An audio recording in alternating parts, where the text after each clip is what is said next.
कच्चे तेल और नेचुरल गैस की कीमतों में आई गिरावट की एक वजह, जैसा अंशुमान जी ने बताया, कि चीन में गहराती आर्थिक मंदी की आशंका भी है। अगस्त के दौरान चीन में एक्सपोर्ट ग्रोथ में कमी आई है, जबकि इंपोर्ट तो घट गया है।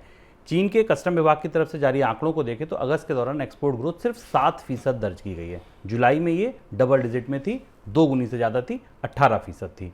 इंपोर्ट में 0.2% की गिरावट आई है। अगस्त के दौरान चीन से लगभग 315 अरब डॉलर की वस्तुओं का निर्यात हुआ है, जबकि आयात सिर्फ 235 अरब डॉलर का रहा है। सर, चीन के ताज़ा आंकड़े क्या बताते हैं जो जारी हुए हैं? चीन के इन आंकड़ों से पूरी दुनिया के बाजारों में काफ़ी अफरा तफरी है और मतलब ये एक अकेला निर्यात का आंकड़ा था जिससे बाजार एक किस्म से सहम गया है, क्योंकि इस आंकड़े को जब आप भीतर से खोलकर देखने की कोशिश करें, चीन की निर्यात में कमी होना अंतर्राष्ट्रीय बाजारों में मांग गिरने का सबूत हो सकता है, पर चीन के आयात में कमी होना दुनिया भर के लिए खतरे की घंटी और अर्थव्यवस्थाओं के लिए खतरे की घंटी। ये आंकड़े बताते हैं कि न केवल चीन के उत्पादों की आपूर्ति दुनिया में बढ़ी, बल्कि चीन के अंदर भी अपनी खपत में डिमांड में कमी आ रही है। और चीन का इंपोर्ट गिरते ही आपको ऑस्ट्रेलिया के माइंस से लेकर चिली में कॉपर की माइंस तक और कनाडा तक असर दिखाई देता है, क्योंकि चीन पहली बार लंबे अरसे के बाद अपने यहाँ डोमेस्टिक डिमांड में कमी देख रहा है। और इसका असर हमें दुनिया में शिपिंग फ्रेट्स पर भी दिखाई दे रहा है, शिपिंग टैरिफ्स की गिरावट के तौर पर भी दिखाई दे रहा है। ये आंकड़ा जो है, ये आंकड़ा चीन की ओवरऑल आर्थिक विकास दर जो कि 5.5% से कम रहनी, उससे ज़्यादा चौंकाने वाला और डराने वाला है, क्योंकि चीन से न केवल आपूर्ति करने वाला या बायर्स की चिंता जुड़ी हुई, बल्कि चीन के सप्लायर्स की, चीन को सामान सप्लाई करने वालों की भी चिंता जुड़ी हुई है।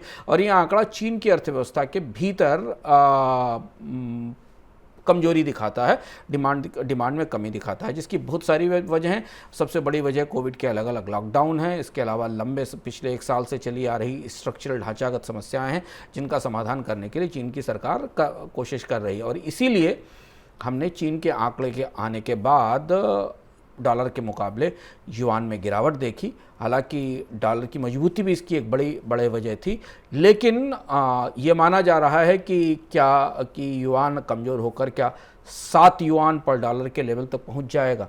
अगर ये पहुंच जाता है तो ये लगभग वैसा ही मार्क है जैसा कि 80 रुपये का डॉलर हो जाना या 1 पाउंड 1 डॉलर का हो जाना। ये उस तरीके के साइकोलॉजिकल मार्क हैं जिन पर चीन जाना नहीं चाहेगा। और युआन की कीमत अगर 7 युआन 1 डॉलर के बराबर पहुंचती है तो इसके असर दुनिया की अर्थव्यवस्थाओं की और बाज़ारों की जो अंतर्धारणा है, बाज़ारों का जो सेंटीमेंट है, उसे बुरी तरह प्रभावित करेंगे। 15 जुलाई को हम लोगों ने जो मनी सेंट्रल किया था, उसमें आपको बताया था कि चीन ही एक ऐसा है जो सबको उभार सकता है। क्या चीन उभारेगा? और अब देखिए, जब समस्या चीन पर है तो चिंता, जैसा अंशुमान जी ने बताया, कि पूरी दुनिया में फैल रही है। सर, चीन की अर्थव्यवस्था की बुनियादी समस्या है क्या? ये कमजोरी चीन के भीतर से है, भीतरी कमजोरी है, या ये जो दुनिया भर को निर्यात टूट रहा है, मांग टूट रही है, उसका असर ज्यादा है? सबसे ज्यादा जो चुनौती चीन की अर्थव्यवस्था में चुभन दिख रही है, जहां से चीन का संकट उभरता दिखाई दे रहा है, वो चीन का कर्ज है।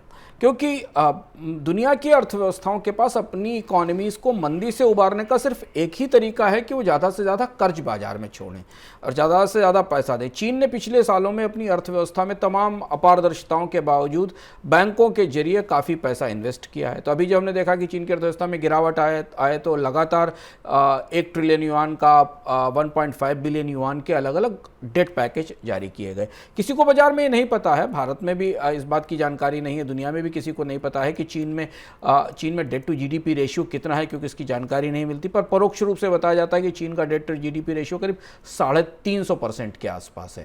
यानी चीन की अर्थव्यवस्था में उसकी जीडीपी की तुलना में 350% के आसपास डेट है, यह माना जा रहा है। और इसमें बहुत सारा हिडन डेट है, क्योंकि चीन की बैंकिंग उतनी पारदर्शी नहीं है। इसमें बहुत सारा छिपा हुआ डेट है जो कि चीन की सरकार स्पष्ट रूप से दुनिया को नहीं बताती, मिस रिपोर्ट करती है। इसलिए चीन की अर्थव्यवस्था में जब भी मंदी आती है, दुनिया ज़्यादा परेशान होती है और चौंकती है, क्योंकि उसे ये पता नहीं है कि ये अर्थव्यवस्था की मंदी कर्ज के किस पहाड़ पर बैठी हुई है, और अगर एक बार वो डिफ़ॉल्ट होना शुरू हुए तो ये कितने नीचे तक जाएंगे।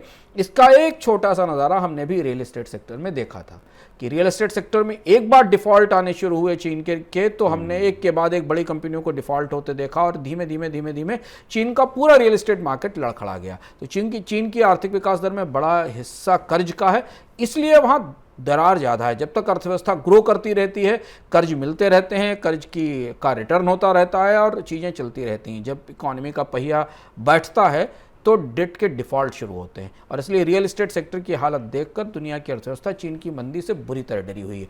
चीन के लिए अपनी राजनीतिक चुनौतियां, अपनी इंटरनल चुनौतियां तो हैं ही, पर चीन की अर्थव्यवस्था अगर एक छोटी मोटी स्लो डाउन में भी जाती है, मंदी में तो नहीं जाएगी, तो वो अपने साथ दुनिया भर की अर्थव्यवस्था की 1.5 से 2% का दर को लेकर बैठ जाएगी। क्योंकि चाहे वो कमोडिटीज़ का एक्सपोर्ट हो, चाहे सर्विसेज का एक्सपोर्ट हो, इन सारे एक्सपोर्ट्स के मामले में चीन की एक बड़ी भूमिका, और इसीलिए चीन को लेकर दुनिया की क्रूड ऑयल का बाजार हो, कमोडिटीज़ का बाजार हो, बेहद चिंतित और परेशान है।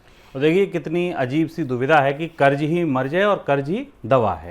सर, चीन की मंदी, जैसे आपने इशारा किया अभी, अगर इसको हम थोड़ा सा विस्तार समझे कि कितनी बड़ी चिंता है डेवलप्ड इकोनॉमी के लिए या पूरी दुनिया के लिए, अगर हम देखें चीन को केंद्र में रख के, क्यों इतनी बड़ी चिंता है?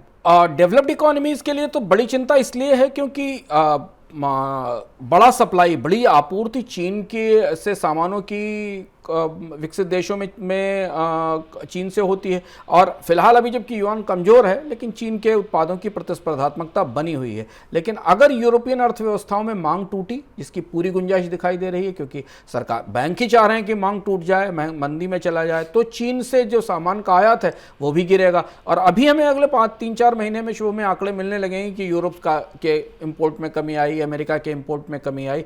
इसका असर चीन की आंतरिक अर्थव्यवस्था पर और ज़्यादा पड़ेगा, और उसके बाद चीन में डोमेस्टिक डिमांड भी घट जाएगी। तो चीन एक ऐसी फैक्ट्री है, चीन दुनिया का एक ऐसा मशीन है जो एक तरफ सप्लाई करता है और दूसरी तरफ डिमांड लेता है। और इसलिए चीन की अर्थव्यवस्था में मंदी का सबसे पहला असर या गिरावट का सबसे पहला असर हमें उसके उपभोक्ताओं पर नहीं दिखता, उसे माल सप्लाई करने वालों पर दिखता है। और इसीलिए हम देखते हैं कि जब भी चीन में मंदी की संभावनाएं दिखती हैं तो लैटिन अमेरिका के मिनरल्स कंपनियों पर असर पड़ता है, ऑस्ट्रेलिया के कोल और डिफरेंट रॉ मटेरियल सप्लाई करने वाली कंपनियों पर पड़ता है। तो ये पूरी अर्थव्यवस्था में अगर गिरावट आती है और चीन 5.5% की आर्थिक विकास दर हासिल नहीं कर पाएगा, ये संकेत तो चीन की सरकार दे ही चुकी है। अब वो 5% तक अगर आती है तो फिर दुनिया की आर्थिक विकास दर में मंदी के गहरे होने की संभावना है। क्योंकि चीन बहुत बड़ी मशीन है, बड़ी मशीन अगर धीमे पड़ती तो धीमे धीमे पड़ती है, फिर उसे दोबारा शुरू करने में भी लंबा समय लगता है।